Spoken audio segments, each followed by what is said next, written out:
The sound of shattering glass silenced the dusty saloon as Sophia Reynolds slammed her tray onto the bar, her green eyes flashing dangerously at the patron who just attempted to slide his hand beneath her skirt. It was 1875 in Silver Creek, Arizona Territory, and for Sophia, it was just another day serving whiskey to men who saw her as nothing more than part of the scenery. "Touch me again, Mr. Donovan, and you'll be wearing those teeth as a necklace," she said, voice steady despite her racing heart. The saloon erupted in raucous laughter as the red-faced rancher slunk back to his chair. Clarence Murphy, the owner of the Lucky Strike Saloon, shook his head from behind the bar. "Sophia, you can't threaten the customers. They pay your wages." "And I serve their drinks, not their appetites," she replied, wiping her hands on her apron. At 23, Sophia had spent 3 years in this establishment, 3 years longer than she'd ever planned. She'd arrived in Silver Creek with dreams far bigger than this dusty mining town could contain, but circumstances had a way of pinning a person down. "Just try to smile more," Murphy muttered, sliding another tray of whiskeys her way. "Pretty girl like you could make better tips." Sophia bit her tongue. The tips were the only thing keeping her afloat, the only thing funding the small lockbox hidden beneath the floorboards in her rented room. Inside that box lay $213.47, her ticket out of Silver Creek and to San Francisco, where real opportunities awaited. Where a woman could be more than just a server of drinks and dodger of wandering hands. As the evening wore on, the saloon doors swung open, bringing with them a gust of desert air and a tall figure silhouetted against the dying sunlight. The newcomer paused in the doorway, surveying the room with the careful assessment of a man accustomed to measuring potential threats. Sophia barely glanced his way. New faces appeared in Silver Creek, regularly mostly prospectors, cattle drivers or drifters, and few stayed long enough to learn their names. Murphy nudged her. "Table in the corner needs serving." With practiced efficiency, Sophia navigated between crowded tables, balancing her tray with one hand while gathering empty glasses with the other. When she reached the corner table, she found herself looking down at the newcomer. "What'll it be?" she asked, not bothering with the customary smile Murphy was always harping about. The stranger looked up, and Sophia was struck by eyes the color of a summer storm, gray-blue and unnervingly direct. His face bore the weathered lines of a man who'd spent years under the harsh western sun. But his eyes carried something different from the usual weariness or hunger she was accustomed to seeing. "Coffee if you have it," he said, his voice carrying a slight Eastern inflection that stood out among the rougher dialects that typically filled the saloon. "Coffee," Sophia raised an eyebrow. "Most men come in here looking for something stronger." The corner of his mouth lifted slightly. "Not much for drinking when I've got business to attend to." "Suit yourself," she said with a shrug, turning to fetch his order. As she walked away, she felt his gaze following her. Not the usual leering assessment she was accustomed to, but something more thoughtful, as if he were reading a complex map. When she returned with his coffee, he tipped his hat a quality Stetson, not the battered headwear typical of the local miners. "Much obliged, Miss Reynolds." "Sophia Reynolds." "Samuel Landry," he replied, offering his hand. She hesitated before taking it, surprised by the unexpected courtesy. His grip was firm but not overpowering, his palm calloused but clean.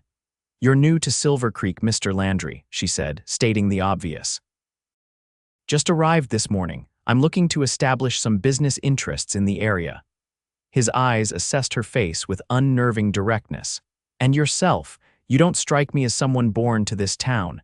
The observation caught her off guard. Most men didn't bother wondering about her past or future, just her availability in the present. "I serve drinks, Mr. Landry. My story isn't particularly interesting."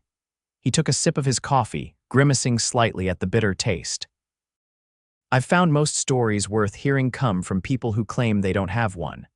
Before Sophia could respond, a crash from across the saloon demanded her attention. 2 miners were squaring off, accusations of cheating hanging in the whiskey-soaked air. Murphy was already moving toward them, but these situations could turn ugly quickly.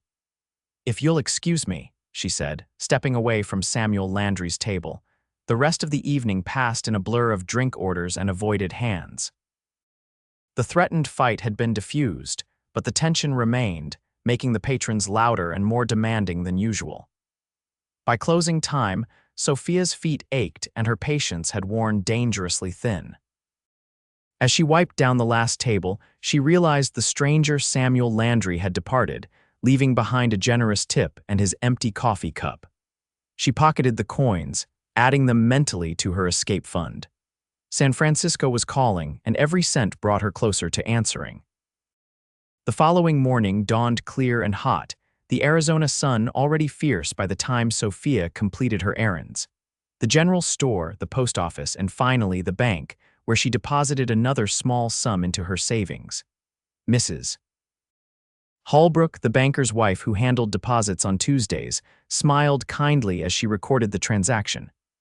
"Another contribution to your future, Miss Reynolds. Every penny counts," Sophia replied, tucking her receipt away.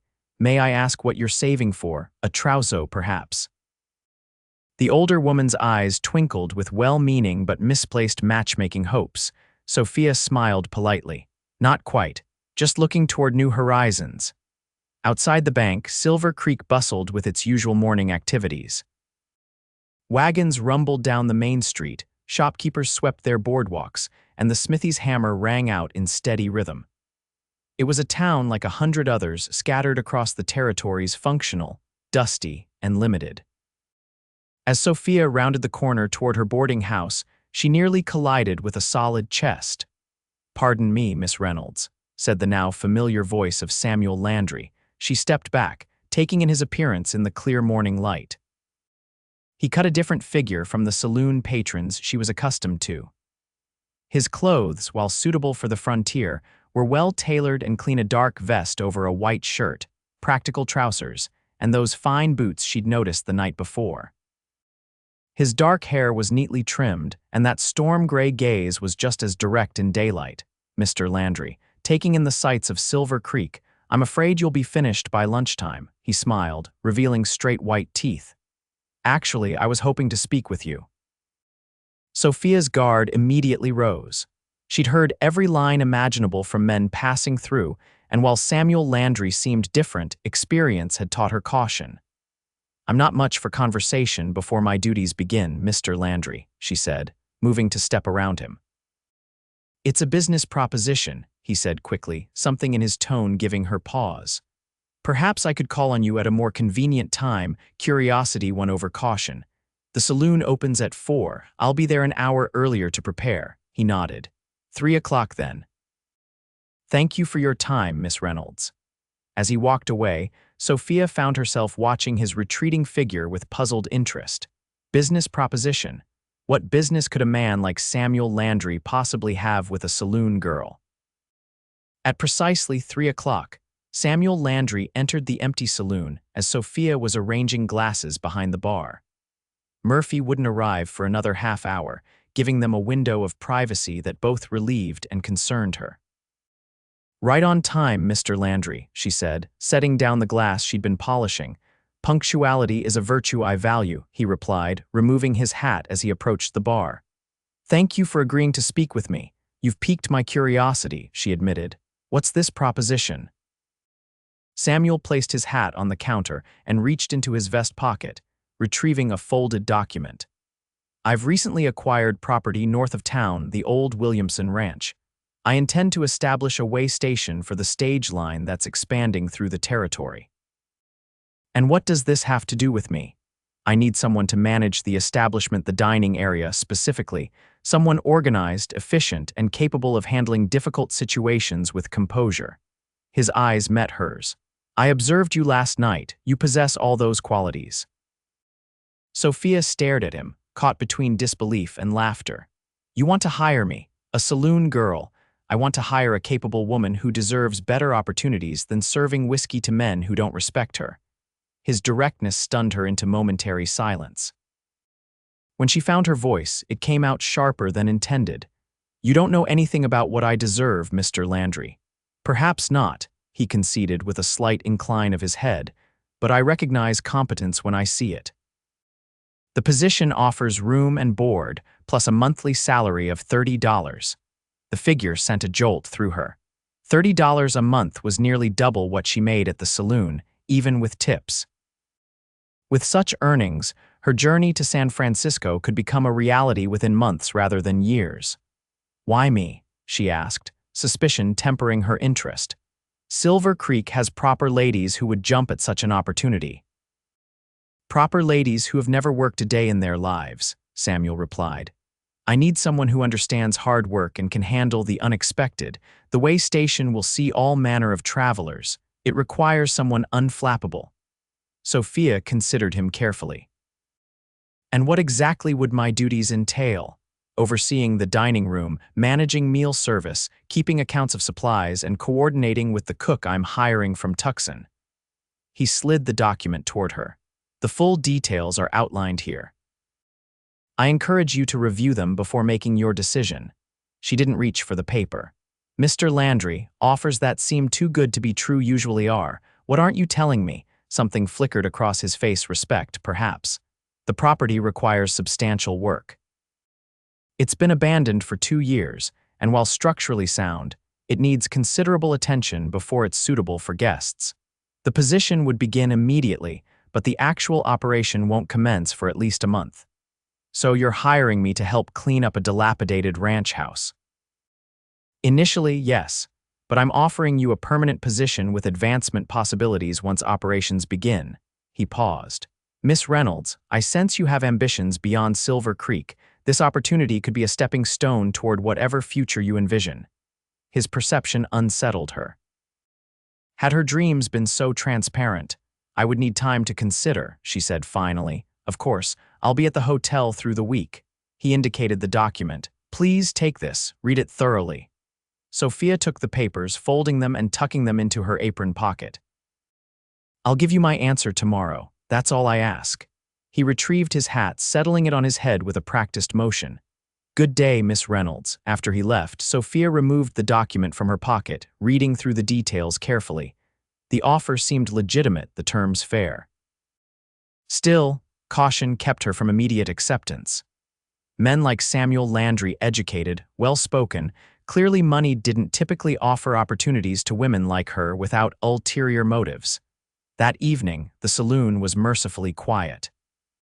Murphy complained about the poor business, but Sophia welcomed the respite. Samuel Landry didn't make an appearance, giving her space to think without his disconcerting presence. As she served drinks to the few patrons, her mind kept returning to his offer. $30 a month. A respectable position. A chance to escape this saloon sooner than she dared hope, but leaving the known for the unknown carried its own risks. Murphy was difficult and the customers often worse, but at least here she understood the dangers.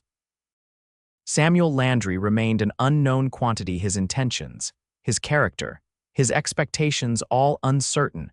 By the time she returned to her small room at Mrs. Peterson's boarding house, Sophia had made her decision. Sleep came fitfully as she turned the possibilities over in her mind. Morning brought renewed determination. After completing her usual routine, she made her way to the Silver Creek Hotel, a 2-story structure that was the town's attempt at sophistication. The desk clerk directed her to the small dining room where Samuel Landry sat alone, reviewing papers over breakfast. He rose when she approached. "Miss Reynolds, please join me." She took the offered seat, aware of curious glances from the hotel's other patrons. A saloon girl conversing with a gentleman in broad daylight was fodder for gossip in a town like Silver Creek. "I've considered your offer," she said without preamble, "and I accept with conditions." She met his gaze steadily. "I want an advance of 2 weeks' wages upon starting. I'll work the month to restore the property, but if I find the arrangement unsatisfactory, I may leave with no further obligation." Samuel's expression remained neutral. "Those terms are acceptable. May I ask what decided you?" Sophia hesitated. "The opportunity is better than my current situation," she said finally, not willing to reveal the depth of her aspirations to this man she barely knew. "I'm pleased to hear it." He extended his hand across the table. "Welcome to my employment, Miss Reynolds." As they shook hands, Sophia felt a strange mix of trepidation and hope. She was stepping into unknown territory with this man, gambling that his offer was genuine and her assessment of his character accurate. "When would you like me to begin?" she asked. "Is tomorrow too soon?" "I've arranged for a wagon to transport supplies to the property. We could depart after you've gathered your belongings." "I'll need to inform Mr. Murphy of my resignation," Samuel nodded. "Of course, shall we meet at the general store at 9 tomorrow morning?" "I'll be there," she promised. The remainder of the day passed in a whirlwind of activity. Breaking the news to Murphy went about as well as expected. The saloon owner alternated between disbelief, anger, and attempts to persuade her to stay. When those failed, he grudgingly paid her the wages she was owed, minus what he claimed was the cost of a broken glass from the previous week. Mrs. Peterson expressed genuine regret at losing her as a boarder, but helped her pack her meager belongings. Sophia's worldly possessions fit into one trunk and a carpet bag clothing, a few books, letters from her deceased parents, and the lockbox containing her savings. The simplicity of her material life struck her anew as she surveyed the empty room that had been her home for 3 years. That night, her final shift at the Lucky Strike Saloon passed without incident. A few regular customers expressed genuine disappointment at her departure, though most merely shrugged and turned their attention to speculating who would replace her. Silver Creek had a way of making even the longest-serving residents feel transient. Morning arrived with a clarity that matched Sophia's resolve. After retrieving her savings from the bank and bidding farewell to Mrs.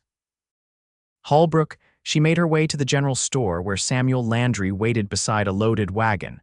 A second man stood nearby, stocky, grizzled, with the weathered face of someone who'd spent decades in the elements. "Miss Reynolds," Samuel greeted her. "Allow me to introduce Caleb Jenkins. He'll be handling the structural repairs and serving as our general handyman." The older man tipped his hat respectfully. "Pleasure, madam, Mr. Jenkins," she acknowledged with a nod. Samuel helped load her trunk and bag onto the wagon, then offered his hand to assist her onto the bench seat. The simple courtesy reminded her again how different he was from the men she'd served at the saloon. As the wagon pulled away from Silver Creek, Sophia felt the weight of stares from townsfolk watching her departure. She'd arrived in this town as a hopeful 18-year-old, fresh from the orphanage in Tucson where she'd spent her adolescence after her parents' deaths. She was leaving as a woman with hardened edges but renewed purpose. The journey to the Williamson property took nearly 2 hours, following a winding trail that led away from town and into more rugged country. The landscape opened up as they traveled, revealing vistas of red rocks, scattered pinyon pines, and distant purple mountains. Despite her apprehension about what awaited, Sophia couldn't help but admire the wild beauty of the Arizona territory.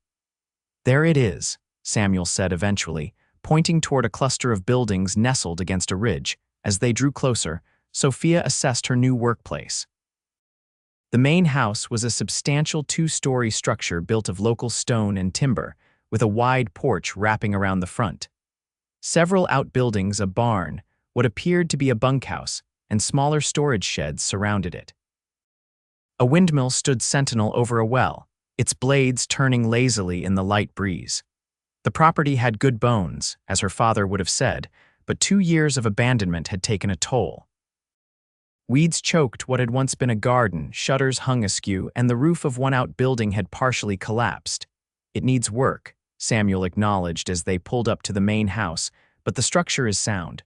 The Williamsons built it to last. What happened to them?" Sophia asked, accepting his hand as she climbed down from the wagon. A shadow crossed his face. Thomas Williamson died of pneumonia in '73. His widow tried to maintain the ranch, but it proved too difficult. She returned to her family in St. Louis. Caleb was already unloading supplies, carrying crates toward the house with practiced efficiency.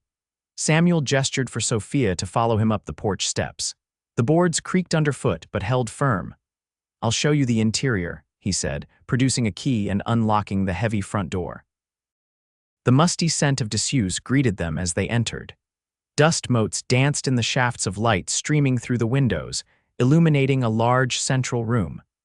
A stone fireplace dominated one wall, while doorways led to other parts of the house. "This will be the main dining area," Samuel explained. "Through there is the kitchen," he indicated a doorway to the right, "and beyond that, a pantry and storage rooms.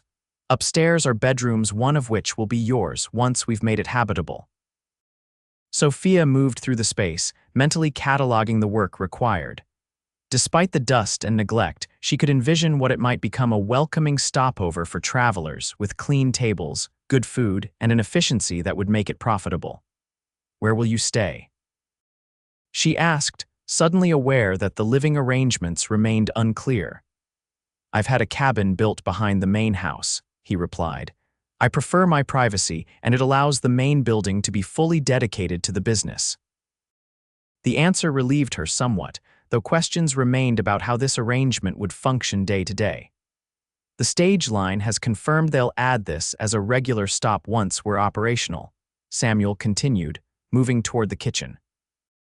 "Travelers will need meals and occasionally overnight accommodation. Eventually, I hope to expand services to include a general store for the surrounding homesteads." As Sophia followed him through the house, taking in the scope of what needed to be done, his vision began to take clearer shape. This wasn't merely a way station, but the beginning of something larger, perhaps even a new settlement. "You have ambitious plans, Mr. Landry," she observed. He turned to face her, those gray-blue eyes intent. "The West is changing, Miss Reynolds. The railroads are pushing farther every year. New settlements are forming, and existing ones are growing. Those who position themselves now will benefit as civilization advances." His words carried the conviction of someone who'd thought deeply about the future, a future beyond the day-to-day struggle that consumed most frontier existence. It was a perspective Sophia rarely encountered in Silver Creek, where survival often overshadowed aspiration. "And where do I fit in this grand vision?" she asked.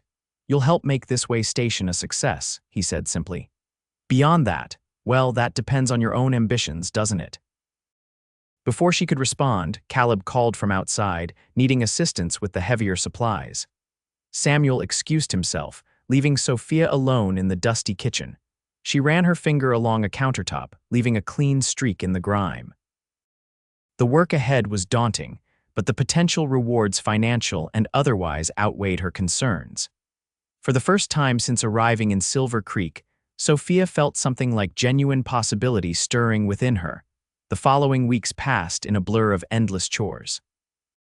Sophia's days began at dawn and often ended well after sunset, her hands perpetually raw from scrubbing, washing, and polishing. Every surface in the main house required attention. Floors were swept, mopped, and occasionally sanded. Walls were wiped down and repainted. Furniture that could be salvaged was restored, while the rest was replaced with new pieces that arrived on wagons from Tucson. Samuel proved to be a fair employer, if demanding. He worked alongside Sophia and Caleb, tackling the heaviest tasks himself without complaint. His plans were methodical, his expectations clear, and his payments prompt. The promised advance had been delivered without hesitation, and each subsequent week brought the agreed-upon wages. By the third week, additional workers had arrived. Maria Gonzalez, a formidable cook from Tucson whose reputation for hearty, flavorful meals had spread throughout the territory. Jacob Perry, a young stable hand with a remarkable way with horses, and the Henderson brothers, Ben and Thomas, who would serve as guards and general laborers. Gradually, the property transformed. Gardens were replanted, the windmill repaired, the well cleaned and deepened. Inside the main house, what had been a neglected homestead became a functional way station, with a dining room capable of seating 20 guests, a kitchen equipped for substantial meal preparation, and upstairs, 6 bedrooms ready for overnight travelers. Sophia's own room, at the end of the upstairs hallway, became a sanctuary unlike any she'd known since childhood. Samuel had provided not just the necessities but small comforts: a rocking chair by the window, shelves for her few books, curtains that matched the quilt on her bed. The thoughtfulness of these touches both pleased and unsettled her. As they worked, Sophia learned more about her employer in fragments of conversation and observation.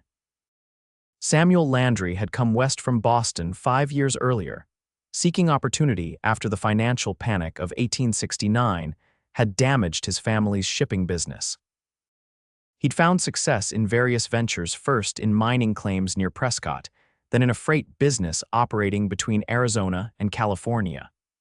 The way station represented his most ambitious project yet, but his vision extended beyond it to the development of the surrounding land. What remained unclear was why such a man remained unmarried at what she estimated to be his early 30s. He was educated, reasonably attractive, and possessed both means and ambition, qualities that typically ensured a gentleman didn't remain a bachelor long, particularly in territories where women were scarce. Yet Samuel showed no signs of seeking a wife, nor did he mention any attachment elsewhere. Not that it was any of Sophia's concern. She reminded herself daily that this position was merely a stepping stone toward her real goal. The wages she earned were steadily increasing her savings, bringing San Francisco closer with each passing week. Nevertheless, she found her gaze following Samuel more often than was appropriate, noting the way his shirt stretched across his shoulders as he worked, or how his expression softened when he spoke of his plans for the future. She attributed this unseemly interest to the isolation of their situation, and firmly redirected her thoughts whenever they strayed in his direction. One evening, as the first month of work neared its end, Samuel found Sophia on the front porch, where she'd retreated after dinner to enjoy a rare moment of solitude. The days were growing shorter as autumn approached, the sunset painting the western sky in spectacular oranges and purples. "May I join you?" he asked, pausing at the top of the steps. She nodded, making room on the bench she'd claimed. "It's a beautiful evening, indeed." He settled beside her, maintaining a respectful distance. "We've made remarkable progress. The stage line representatives will be here next week to inspect the facilities. Will we be ready?" Despite herself, Sophia had begun thinking of the way station as theirs, taking pride in its transformation. "Thanks in large part to your efforts, yes." He turned to look at her directly. "You've exceeded my expectations, Miss Reynolds." The compliment warmed her more than it should have. "I simply did what needed doing. You've done far more than that. You've brought order and efficiency to what could have been chaos. Maria speaks highly of your organizational skills, and the men respect your authority." Sophia shrugged, uncomfortable with praise she wasn't accustomed to receiving. "When will service begin, assuming the inspection goes well? The first stage should arrive within a fortnight. Initially, we'll have 3 stops per week: Mondays, Wednesdays, and Fridays." Samuel leaned back, his posture relaxing slightly. "Which brings me to a matter I'd like to discuss." Something in his tone made Sophia tense. "Yes, your trial period ends tomorrow. I hope you'll consider staying on permanently." Relief mingled with an unexpected pang of disappointment. What had she been expecting? "The arrangement has been satisfactory," she said carefully. "I'm willing to continue." "Excellent." He hesitated, then added, "I'd like to increase your wages to $35 monthly in recognition of the additional responsibilities you've taken on." The figure startled her. "That's very generous. It's merely fair compensation for your contribution." He turned his gaze back to the sunset. "I believe in rewarding capability, Miss Reynolds. You've demonstrated yours abundantly." They sat in companionable silence as the light faded, each occupied with their own thoughts. When full darkness descended, Samuel rose. "I should check on the repairs to the storage shed. Caleb mentioned some concerns about the roof. And I should review tomorrow's supply list," Sophia said, standing as well. He paused at the top of the steps, his face half illuminated by the lantern hanging near the door. "Miss Reynolds." "Yes? I'm pleased you decided to accept my offer that day in Silver Creek." Before she could respond, he descended the steps and disappeared into the darkness, leaving Sophia with a curious flutter in her chest that she firmly attributed to the evening chill. The stage line inspection passed without incident, the representatives impressed by the preparation and planning evident in every aspect of the way station. With formal approval secured, final preparations began for the commencement of regular service. Samuel departed for Tucson to complete paperwork and arrange for additional supplies. leaving Sophia in charge of the property for 3 days. The responsibility sat comfortably on her shoulders, confirming what she'd begun to recognize: her capabilities extended far beyond serving drinks and dodging unwanted advances. When Samuel returned, he brought news that spread excitement through the small staff. "The territorial governor will be traveling through on our first official day of operation," he announced during dinner. "He's making a tour of outlying settlements and has expressed interest in our establishment." Maria immediately began planning an elaborate menu, while the Henderson brothers debated the security implications.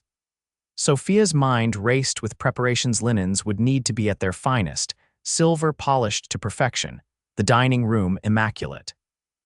"This is an opportunity to establish our reputation from the outset," Samuel said, his eyes meeting Sophia's across the table. "I trust we're equal to the challenge." "We will be," she promised, already mentally cataloging what needed to be done. The next week passed in meticulous preparation. Every detail was scrutinized, every potential problem anticipated and addressed.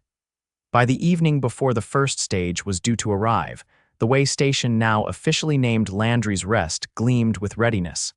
Sophia stood in the center of the dining room, surveying their work with satisfaction. Tables were set with clean linens and the best dishware Samuel had procured from Tucson. Lanterns were filled and polished, ready to cast a welcoming glow. The kitchen was stocked, the bedrooms prepared, the stable readied for fresh horses. "It's perfect," came Samuel's voice from behind her.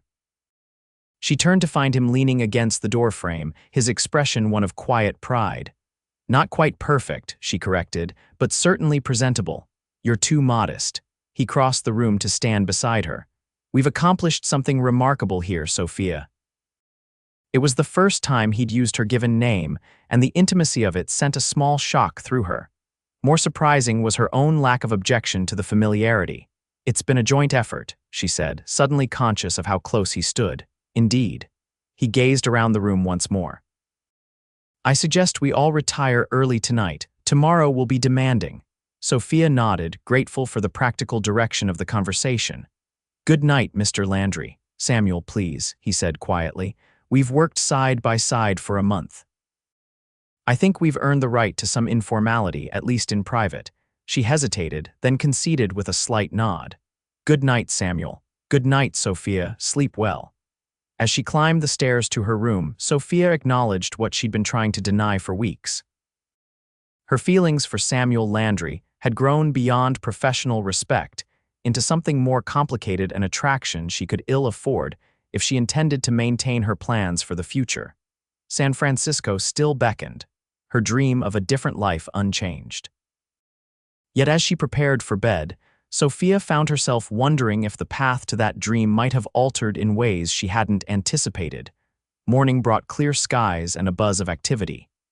The stage was expected at noon, carrying the territorial governor and 3 other passengers. By 10, everything was in readiness, the staff dressed in their best attire, the food preparation well underway in Maria's domain. Samuel gathered everyone in the main room for final instructions. He cut an impressive figure in a tailored suit, his dark hair neatly combed, his usual practical attire replaced by the garb of a successful businessman. "Today marks the beginning of what I believe will be a prosperous venture for all of us," he said, his gaze touching each person present. "Each of you has contributed to making this possible, and each of you will share in its success." Caleb and the Henderson brothers nodded solemnly, while Maria crossed herself in a quick blessing. Jacob, the youngest among them, bounced slightly on his toes with barely contained excitement. "Miss Reynolds will coordinate operations inside the main house," Samuel continued. "Any questions or concerns should be directed to her in the first instance." The position of authority was one Sophia had effectively been exercising already, but its formal acknowledgement before the others represented a significant vote of confidence. As the meeting dispersed, Samuel approached her. "A word in private." She followed him to the small office he'd established off the main dining room. Once inside, he closed the door and turned to face her. "I want to thank you," he said without preamble. "This venture would not be ready without your contributions." "You're welcome," she replied, uncertain why such thanks required privacy. Samuel hesitated, then reached into his desk drawer and withdrew a small box. "I have something for you, a token of appreciation." Surprised, Sophia accepted the box and opened it carefully. Inside lay a silver brooch, elegantly crafted in the shape of a hummingbird with tiny emerald chips for eyes. "It's beautiful," she said softly, genuinely touched by the gesture, "but unnecessary." "I disagree." Samuel's expression was earnest. "You've transformed a concept into reality, Sophia. Please accept it as a small acknowledgement of your value to this enterprise." The slight hesitation in his words caught her attention, but before she could analyze it, a shout from outside announced a rider approaching. Samuel straightened immediately. "That will be our advance notice." The stage must be nearing. Tucking the brooch carefully into her pocket, Sophia followed him outside. Jacob had indeed spotted a rider approaching at a gallop, the scout who typically rode ahead of the stage to alert stations of its imminent arrival. The next hour passed in a final flurry of preparations. When the stage finally rumbled into the yard, trailing a cloud of dust, Landry's Rest was fully prepared to receive its first official guests. The territorial governor proved to be a jovial man in his 50s, full of hearty compliments about the establishment and eager to discuss development plans with Samuel. The other passengers, a businessman from California, a young married couple traveling to visit family, and an elderly professor studying indigenous cultures, were equally impressed by the unexpected comfort offered in such a remote location. Sophia moved through the dining room with practiced grace, ensuring every need was met, every request addressed promptly. She felt Samuel's eyes following her occasionally, but maintained her professional demeanor throughout the meal service. As coffee was being served, the governor beckoned her to his table. "Miss Reynolds, Mr. Landry tells me you're largely responsible for the excellent organization here." "Mr. Landry is generous in his assessment," she replied diplomatically. "It's been a collaborative effort." "Nonetheless, you've accomplished something noteworthy." The governor's expression became thoughtful. "The territory needs more establishments of this quality. As settlements expand eastward, way stations like this one will be essential to development." "That's our hope, Governor," Samuel interjected. "In fact, I've acquired additional land with the intention of encouraging settlement in this area."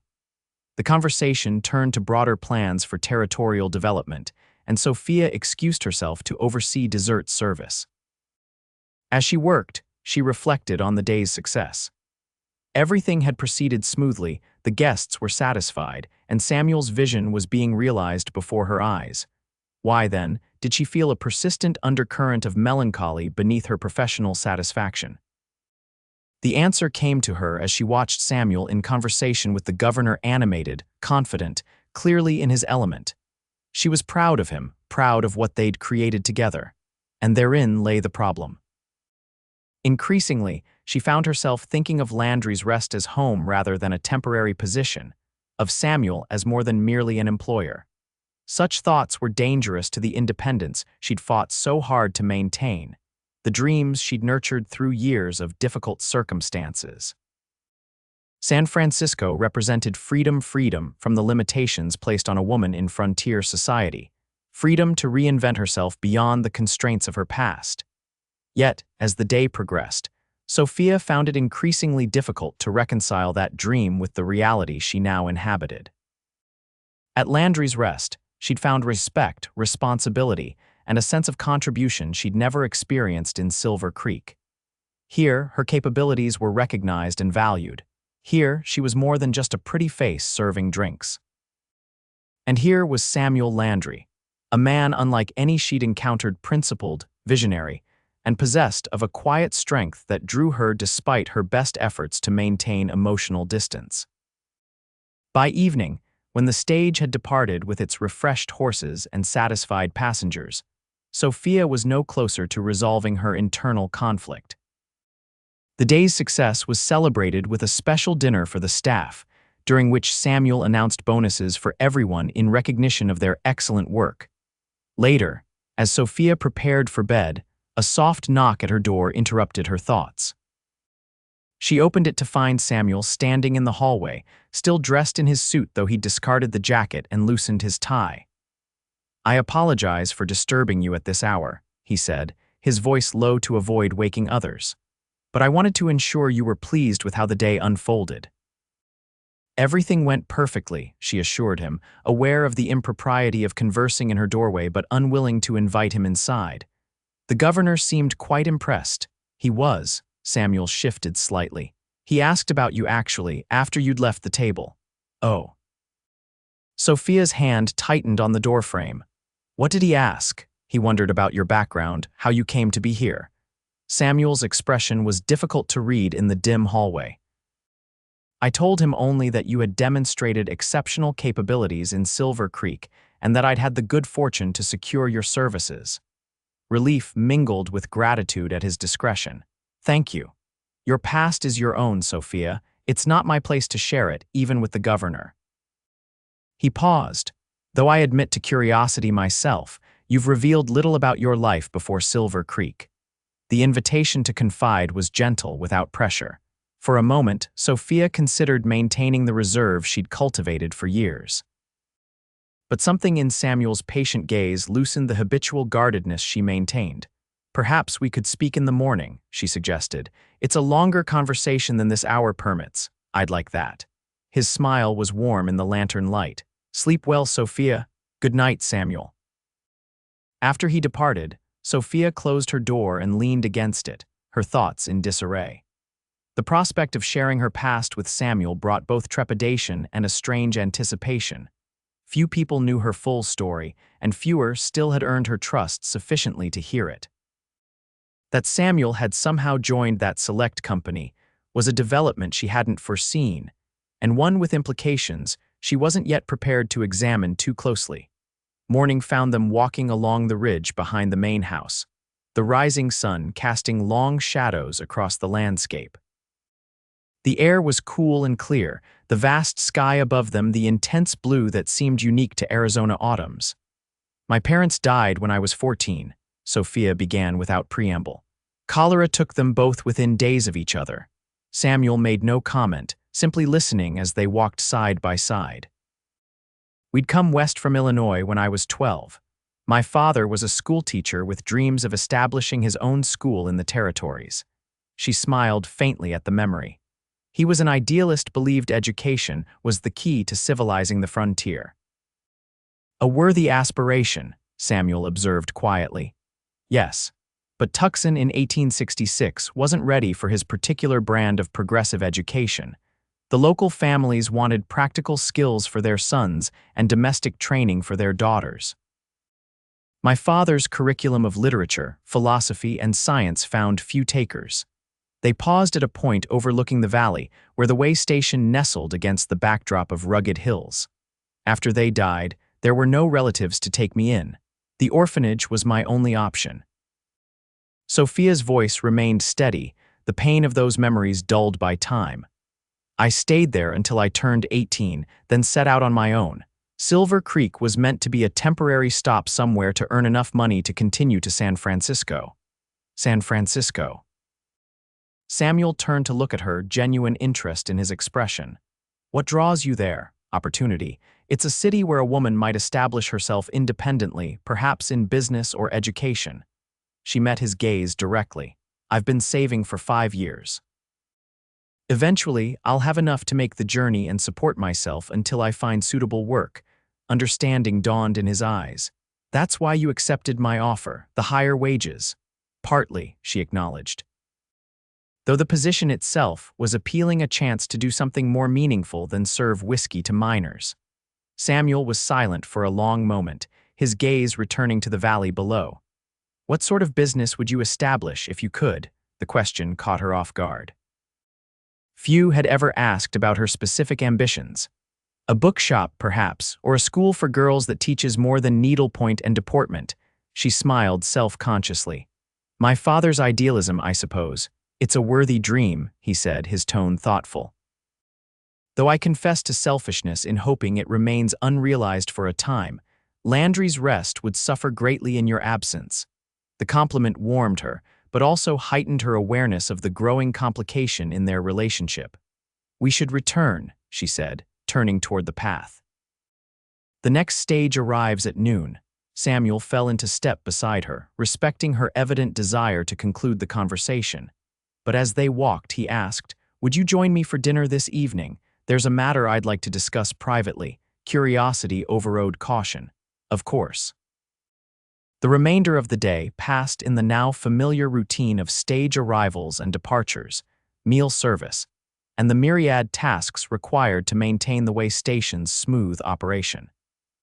By evening, when Sophia joined Samuel in his cabin for dinner, she was pleasantly tired but satisfied with another successful day.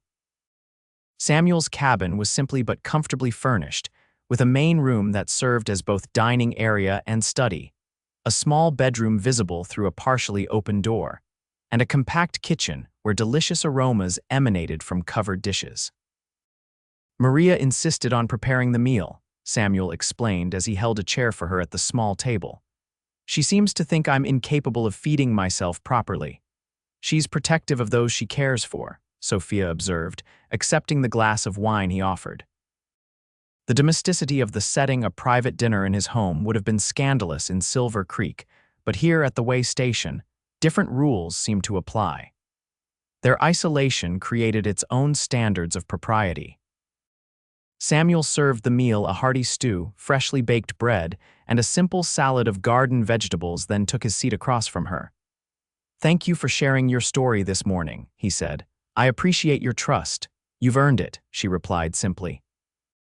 They ate in companionable silence for a few minutes before Samuel broached the subject he'd mentioned earlier. "I've been considering expansion options for Landry's Rest," he began. "The stage line's success and the governor's encouragement have accelerated my timeline." "What sort of expansion?" "Additional guest rooms, for one. The governor believes military contracts may be forthcoming. Officers traveling between forts would require accommodation." He paused, seeming to organize his thoughts. "But more significantly, I'm considering developing the surrounding land for settlement. The valley could support several homesteads, perhaps eventually a small community." "That's ambitious," Sophia remarked, impressed by the scope of his vision. "Yes, but achievable with the right personnel." His gaze was direct across the table. "Which brings me to what I wish to discuss. I'd like to offer you a partnership in this venture." Sophia set down her fork, startled by the unexpected proposal. "A partnership? I don't understand. You've demonstrated exceptional capability in managing Landry's Rest. Your organizational skills, your attention to detail, your ability to handle difficult situations, these are precisely the qualities needed to develop a new settlement." His expression was earnest. "I'm proposing a formal business arrangement. You would receive a percentage of profits in addition to your salary, with the opportunity to invest in future developments if you choose." The offer was generous, far more so than anything Sophia had anticipated. "Why me?" she asked, echoing her question from their first meeting. "Surely there are others with more experience in land development. Experience can be acquired. Character and capability are innate." Samuel leaned forward slightly. "I trust you, Sophia." That's a commodity rare enough to be worth significant investment. The sincerity in his voice was unmistakable, but Sophia sensed something beneath it, something left unspoken. "This is unexpected," she said carefully. "I would need time to consider such a proposal." "Of course." He sat back, his manner becoming more businesslike. "I've prepared documents outlining the specifics. You should review them thoroughly before making any decision."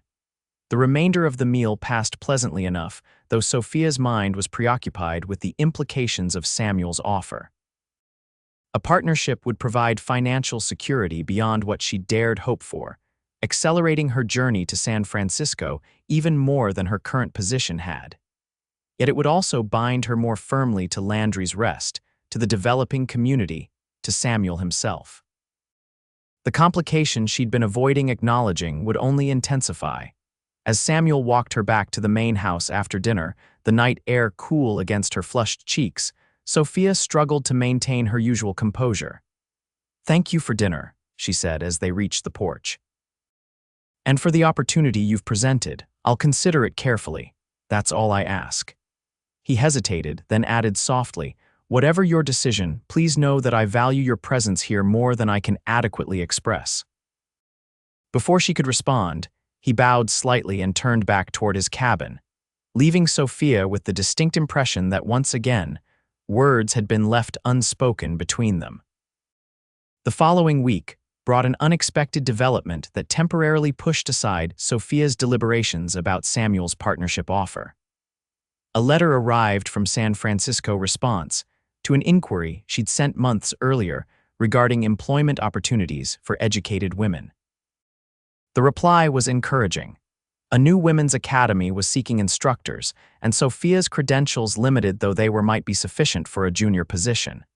Interviews would be conducted in January, should she wish to apply. January, just 3 months away. With her current savings and the wages she'd earned at Landry's Rest, she could afford the journey and establishment in San Francisco. The dream she'd nurtured for years was suddenly within reach, transformed from distant aspiration to imminent possibility. Yet as she reread the letter in her room that evening, Sophia found her excitement tempered by a reluctance that surprised her. 3 months ago, such news would have prompted immediate preparations for departure. Now, the prospect of leaving Landry's Rest, leaving Samuel, filled her with an unexpected melancholy. She hadn't given him an answer regarding the partnership, finding reasons to delay the discussion as she wrestled with her conflicting desires. The logical choice was clear. Accept his offer, use the increased income to build her savings more rapidly, then proceed to San Francisco with greater financial security. The partnership itself could be dissolved once she departed, a detail that could be negotiated in the agreement. But logic failed to account for the emotional complication that had developed. Samuel Landry had become more than an employer, more than a potential business partner. His respect for her capabilities, his support of her ambitions, his quiet strength and unwavering integrity all had combined to create feelings Sophia had never anticipated when she accepted his initial offer in Silver Creek. The realization that she was falling in love with him struck with the force of physical pain. Love was a complication she couldn't afford, a vulnerability she'd carefully avoided. Love meant compromise, potential disappointment, the subordination of her dreams to someone else's vision. Yet even as she recognized the danger, Sophia couldn't deny the truth of her feelings. Somewhere between scrubbing floors and planning meals, between early morning conversations and late evening responsibilities, Samuel Landry had breached the careful defenses she'd constructed around her heart. The next morning, she sought him out in the stables, where he was discussing a new horse purchase with Jacob. When their business concluded, she approached. "Might I have a word with you, Mr. Landry?" she asked, deliberately formal in the presence of others. Samuel nodded, his expression curious. "Of course, shall we walk?" They strolled toward the windmill, now functioning smoothly after Caleb's repairs. The rhythmic creaking of its mechanism provided background to Sophia's carefully chosen words. "I've considered your partnership offer," she began. "And I'm grateful for the opportunity, truly, but before I can give you an answer, I need to share something with you." She withdrew the letter from her pocket. "This arrived yesterday." Samuel took the paper, reading it quickly. His expression remained neutral, but Sophia noticed the slight tightening of his jaw. "An excellent opportunity," he said, returning the letter. "Congratulations." "I haven't decided to accept it," she clarified, "but it represents the future I've been working toward for years." "I understand." His voice was carefully controlled. "When would you depart if you choose to pursue this?" "December, to arrive in time for January interviews." She watched his face for any revelation of his thoughts, but Samuel had retreated behind a mask of polite interest. "I wanted you to know, before making any decision about the partnership, it wouldn't be fair to accept your offer knowing I might leave in a few months. I appreciate your honesty." He looked past her toward the main house, his expression distant. "The partnership offer remains open, regardless of your future plans.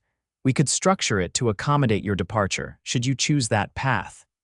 His reasonable response both relieved and disappointed her. Had she hoped for more? For some indication that her presence meant more to him than merely business convenience. "Thank you," she said finally. "I'll have an answer for you soon." Samuel nodded, his gaze returning to her face.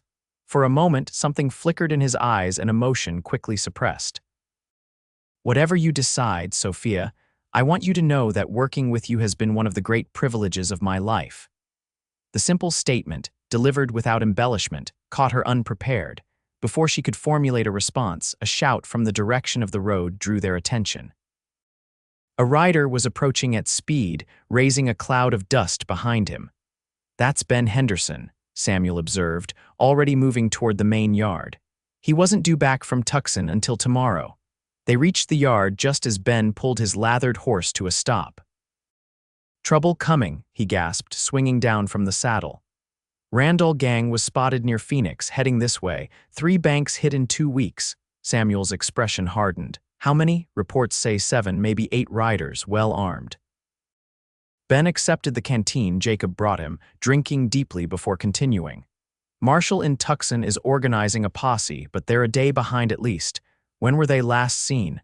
"Yesterday morning, about 60 miles south." Ben handed the reins to Jacob. "Could reach us by nightfall if they're pushing hard." Samuel turned to Sophia, his decision already made.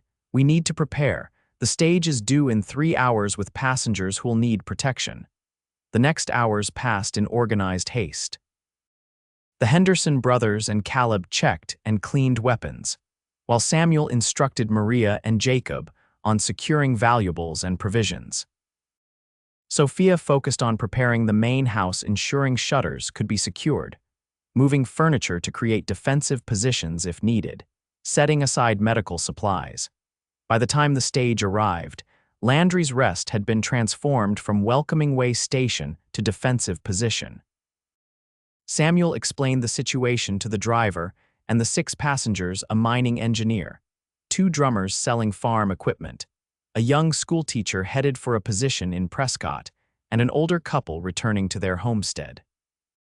"You're welcome to continue your journey," Samuel told them, "but I'd advise waiting until we have confirmation of the gang's location. We can provide secure accommodation in the meantime." The passengers elected to remain, recognizing the folly of traveling unprotected with bandits in the vicinity. The stage driver and guard reinforced Samuel's team, bringing their defensive force to 7 armed men. As evening approached with no sign of trouble, a tense vigilance settled over the way station.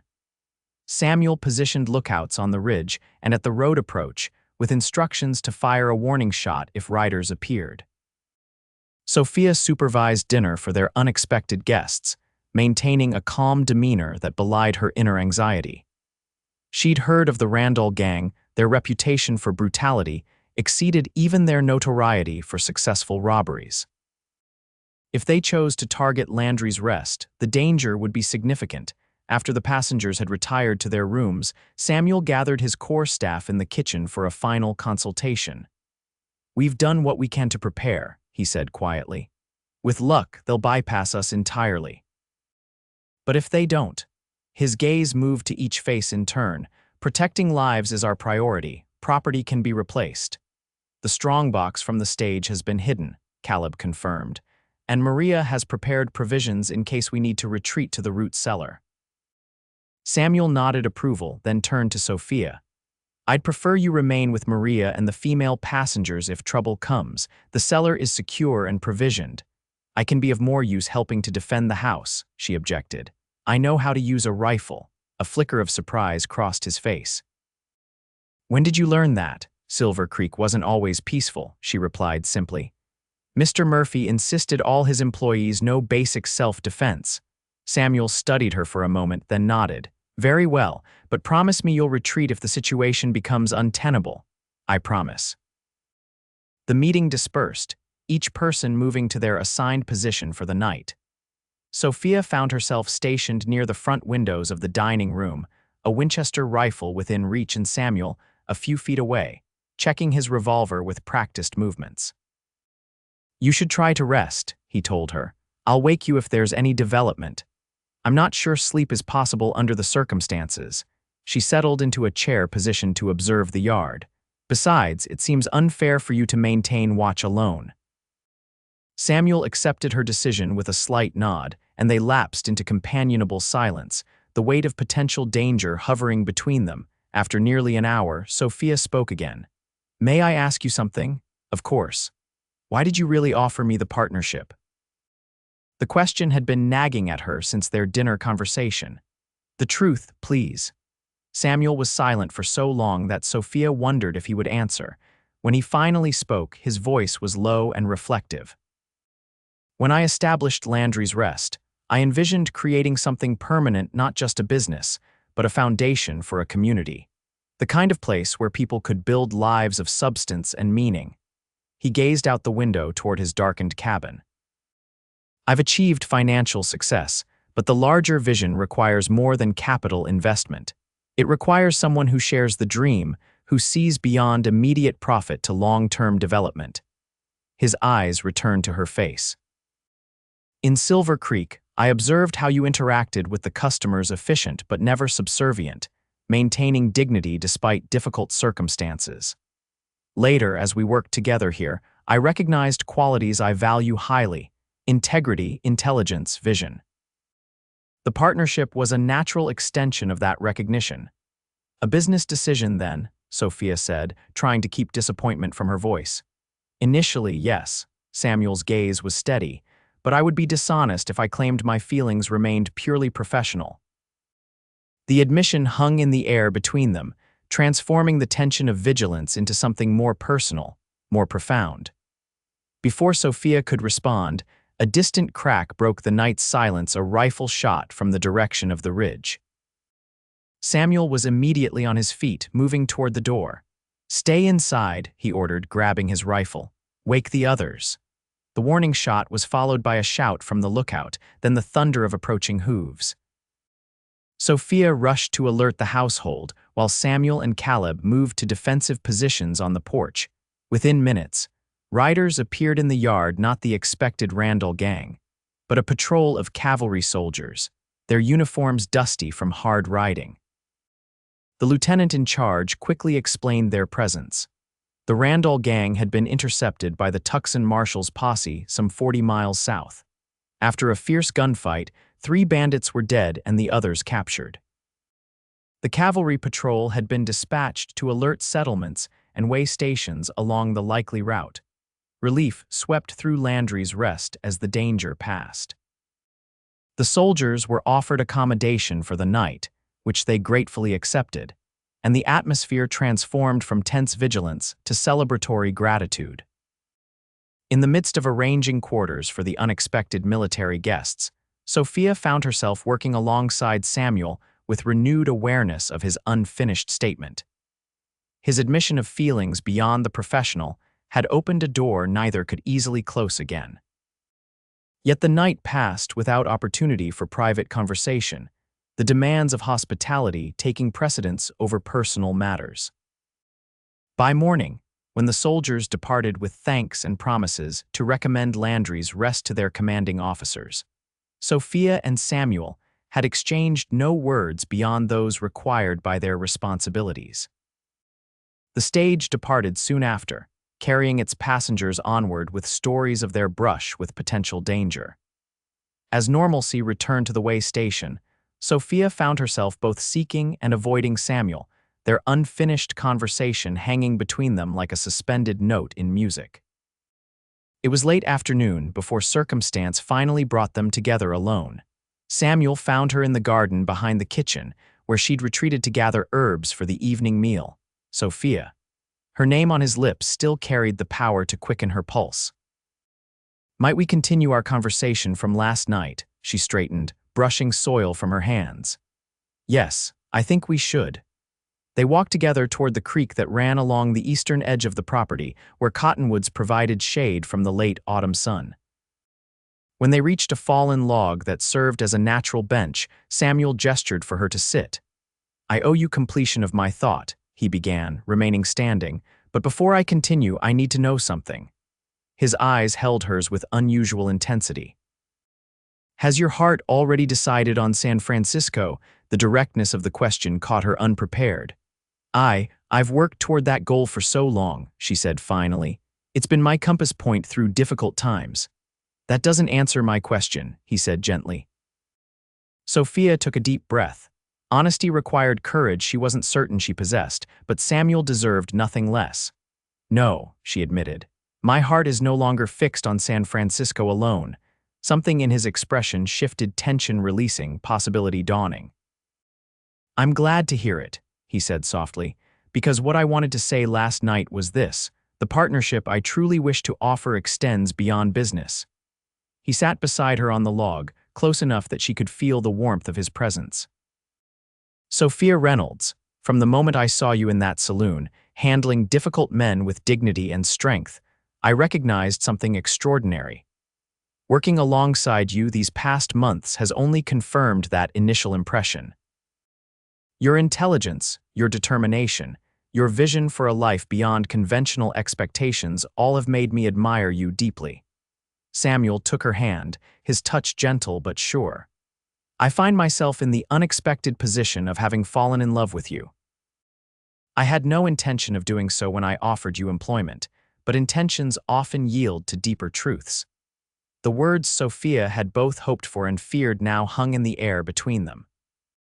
Samuel, she began, her voice not quite steady, I've spent years protecting myself from precisely this situation. Independence has been my shield against disappointment, against the limitations so often placed on women in my position. I know, he said simply. It's part of why I admire you. Then you must understand why your words both thrill and terrify me. She looked down at their joined hands. I've seen too many women surrender their dreams for love, only to find themselves trapped in lives that slowly extinguish their spirit. That's not what I'm asking of you. His voice was earnest. The partnership I propose in business and in life would be built on mutual respect and shared vision. Your dreams would not be sacrificed, but incorporated into something we build together. Sophia raised her eyes to his face, searching for any sign of insincerity. She found only open honesty and something more vulnerable hope tinged with uncertainty. I've fallen in love with you too, she admitted quietly. Against my better judgment despite my careful plans, but love isn't always enough, Samuel. Practical concerns remain. Then let's address them practically. He smiled slightly. You dream of establishing a school that teaches girls more than needlepoint. Why not here as our community develops? The governor has already expressed support for educational initiatives in outlying settlements. The suggestion startled her with its simplicity and alignment with her ambitions. You would support such an endeavor, wholeheartedly. Education will be essential to the success of any developing community. His expression grew more serious. I don't ask you to abandon your dreams, Sophia. Only to consider building them here, with me, rather than alone in San Francisco. For the first time, Sophia allowed herself to envision a future different from the one she'd planned for years, a future that combined her aspirations with the unexpected gift of partnership with this remarkable man. A school of her own, a developing community where she could make genuine difference, and beside her, Samuel Landry with his integrity, vision, and unwavering support. I need time, she said finally. This is more than I expected to find at Landry's Rest. Take whatever time you need, he replied, squeezing her hand gently. I've stated my heart plainly, but I'll respect whatever decision you make. As they walked back toward the main house, Sophia felt a curious lightness despite the weight of the choice before her.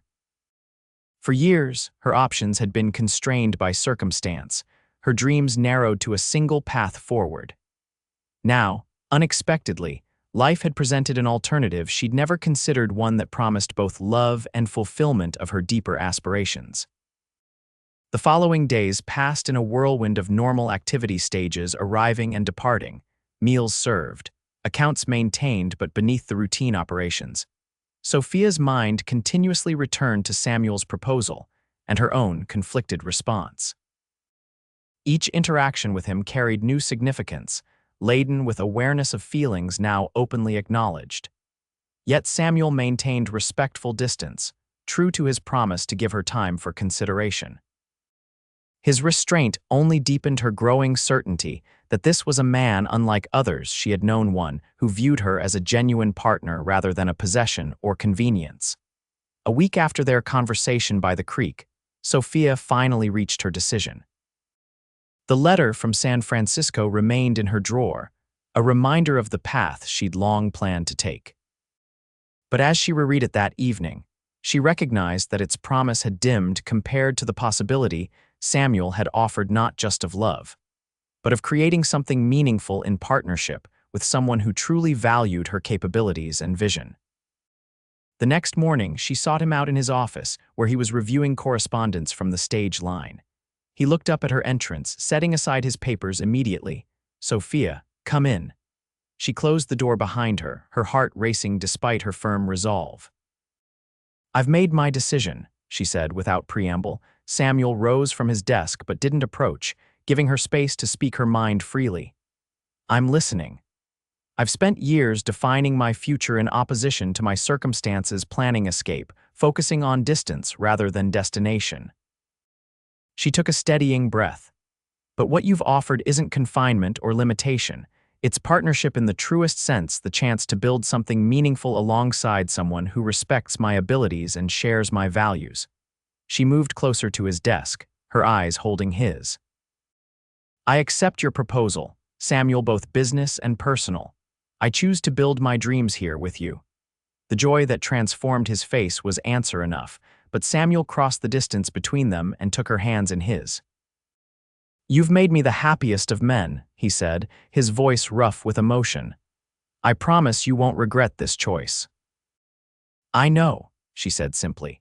And when he drew her into his arms, Sophia felt not the surrender of dreams but their evolution into something richer and more expansive than she dared imagine in her solitary planning.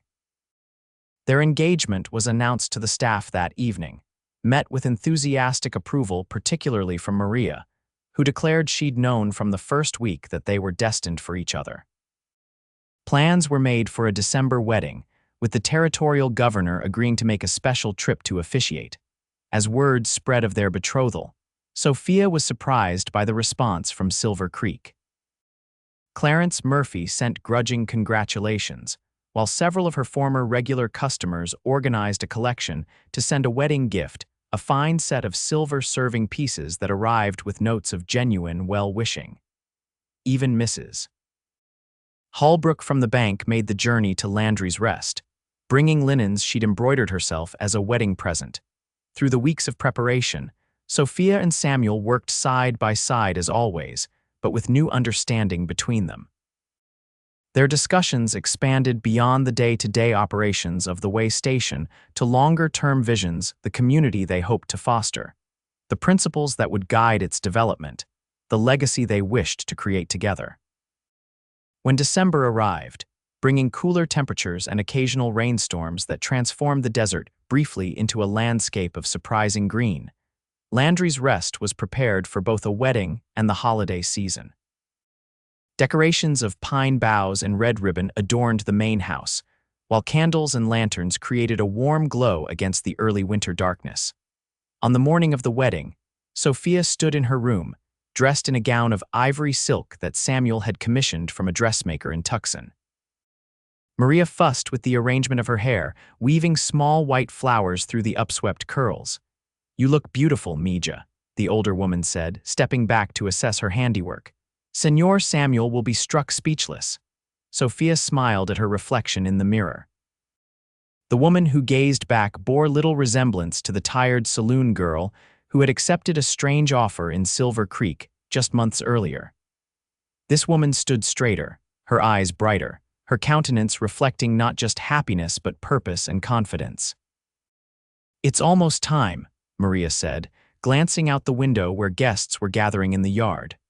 A simple arbor had been constructed for the ceremony, decorated with desert flowers and ribbons.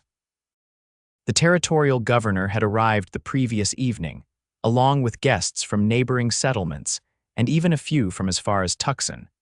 As Maria departed to take her place among the guests, Sophia remained alone for a final moment of reflection. The journey that had brought her to this day had been neither direct nor easy. Orphaned, isolated, struggling to maintain dignity and independence in a world that offered few options to women without protection or fortune, she had endured much to reach this unexpected happiness. A knock at the door interrupted her thoughts. Sophia, it's time. Caleb's voice came through the wood. The older man had offered to escort her in the absence of any family, a kindness that had touched her deeply. When she opened the door, Caleb's weathered face broke into a rare, full smile. "My word," he said softly. "You're a vision, Miss Reynolds. Thank you, Caleb, and thank you for standing with me today." "Honor's all mine," he offered his arm. "Ready to begin your new life." Sophia took a deep breath, then placed her hand on his sleeve. "More than ready." They descended the stairs and moved through the main house, emerging onto the porch where guests turned to watch her approach. But Sophia had eyes only for the figure waiting beneath the arbor. Samuel, handsome in a new suit, his face transformed by an expression of such open adoration that it brought tears to her eyes.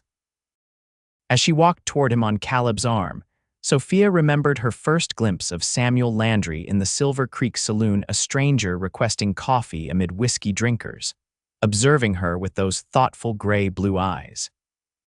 How could she have known then that this man would see beyond her circumstances to recognize qualities she herself had sometimes doubted? How could she have anticipated that his simple business offer would lead to this moment of profound transformation? When she reached his side and placed her hand in his, Samuel squeezed it gently, a gesture of reassurance and promise.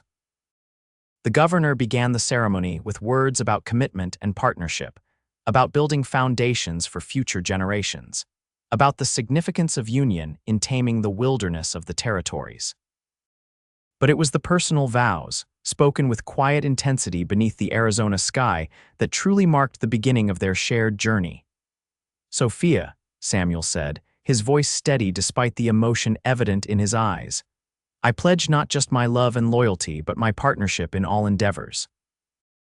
Your dreams will be honored alongside mine, your voice valued in all decisions, your strength recognized as equal to my own.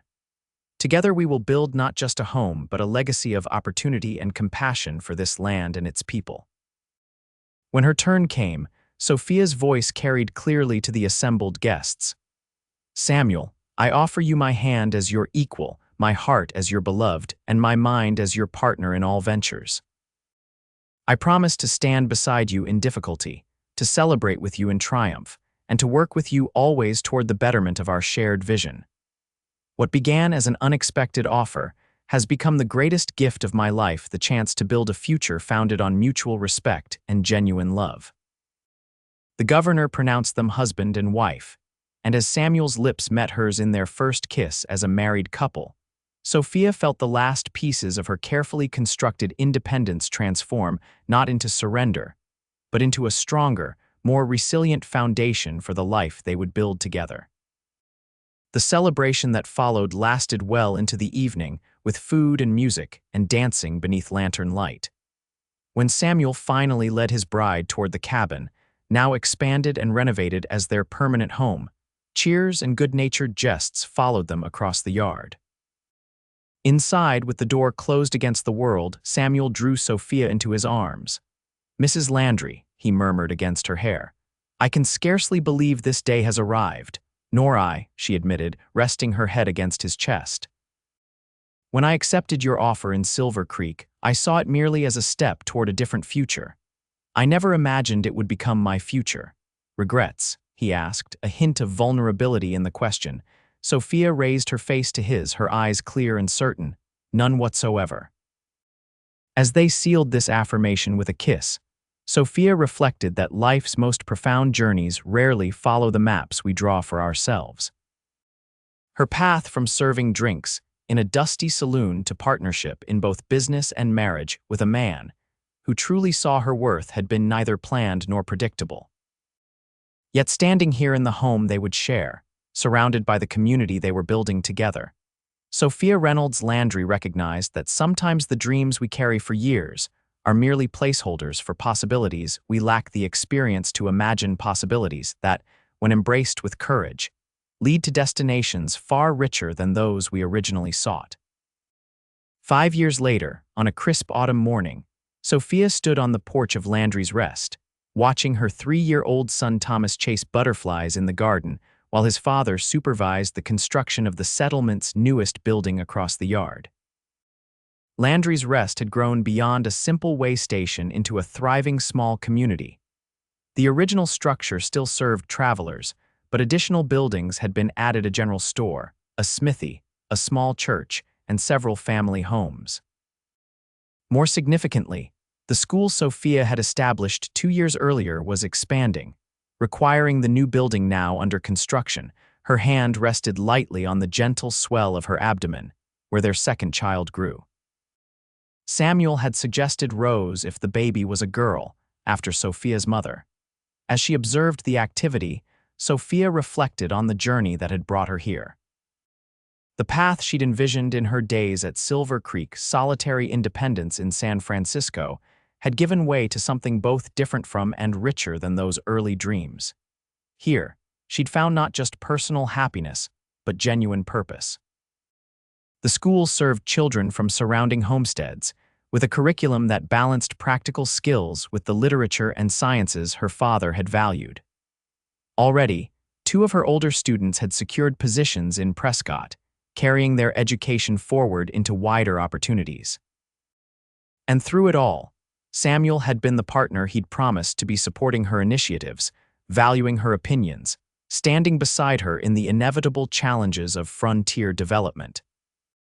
Their marriage had deepened from initial attraction and mutual respect into something Sophia had once doubted possible: a union that enhanced rather than diminished her individual strength and purpose.